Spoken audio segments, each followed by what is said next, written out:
মনাত কি আনছেন এটা? মাটি ভাবদা গাছ লাগাইতা। কই পাবদা গাছ লাগাইতা? হ্যাঁ, এই যে ভাবদা গাছের মাটি এটা আনছি গাছতে। এখানটা আনছি এটা কম যাইতো।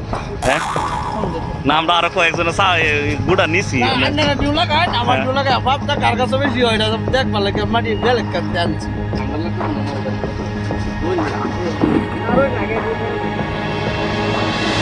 কি করবো এটা? গাছ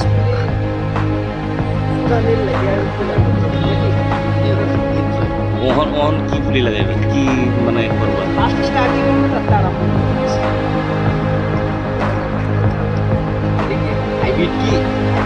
এটা কি সার না মাটি?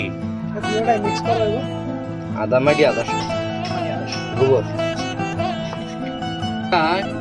আদা গোবর আদা মাটি মিক্স করবো করিয়া রেডি করে থই আইয়া পরে এনে পাবদার গুঁড়াটা আছে পাবদার গুঁড়াটা 24 ঘন্টা পানি দিয়ে দেয় তো দিয়ে তো পানির উপরে যেটা বাইশ করলো এটা হালায় যাবে আর রেডি পানি তলা থেকে 24 ঘন্টা পরে নামাই হাইয়া কেডুমা উতার ডুমা যেটা কেরুলাই এটা মানে ওয়ান টাইম গ্যালেটের মধ্যে কুড়া করি হাইয়া 1 ইঞ্চি গ্যালেটের ভিতরে দিলাম।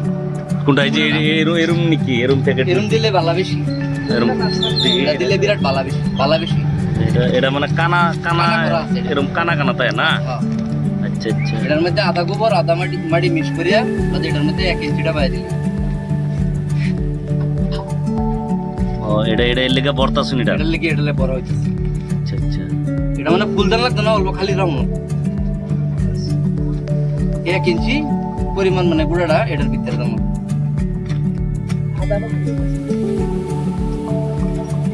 আদাটা মানে যে গুঁড়াটি বন্ধ করে দাম এমনি এটাই পদ্ধতি না? দেখুন এক লগে এটা মিক্সচার করতেছি এই মাটিটা গোবরটা এটার মধ্যে পাবদার গুঁড়া লাগায় আচ্ছা পাবদার গুঁড়াটা কেমন লাগায় মানে তোমার জিজ্ঞেস করবাই। হ্যাঁ কেমনে লাগাবেন কই? আচ্ছা এই পাবদার গুঁড়াটা আনলে পানির মধ্যে ভিজায় আচ্ছা গুঁড়াটা ভিজাইলে ধরুন 24 ঘন্টা গুঁড়াটা বিজায় রাখলো ভিজায় রাখলো যেটা গুঁড়াটা ধরুন উঠবে বাইশা থাকবো এই গুঁড়াটা ফালাই দেবো আর ভিতরের গুঁড়াটা তুললে হারিয়া একটা ডুমা কাপড়ের মধ্যে সাদা কাপড় যে কোনো একটা কাপড়ের মধ্যে ডুবার মধ্যে এটা বইরে তৈরি দিলে এটাতে একটা কেরুল জ্বালাইব। এই কেরুলটা যে বলা জ্বালা তখন এরকম একটা সাদা কালা পিঁপড়ের মধ্যে বইরিয়া এই মাটিটা বইরিয়া পরে এই কেরুলের গুঁড়াটা 1 ইঞ্চি মান ডাবাইয়া দিলে এই কেরুলটা এর থেকে জ্বালাইব জ্বালাইলে গাছটা এর থেকে দেওয়া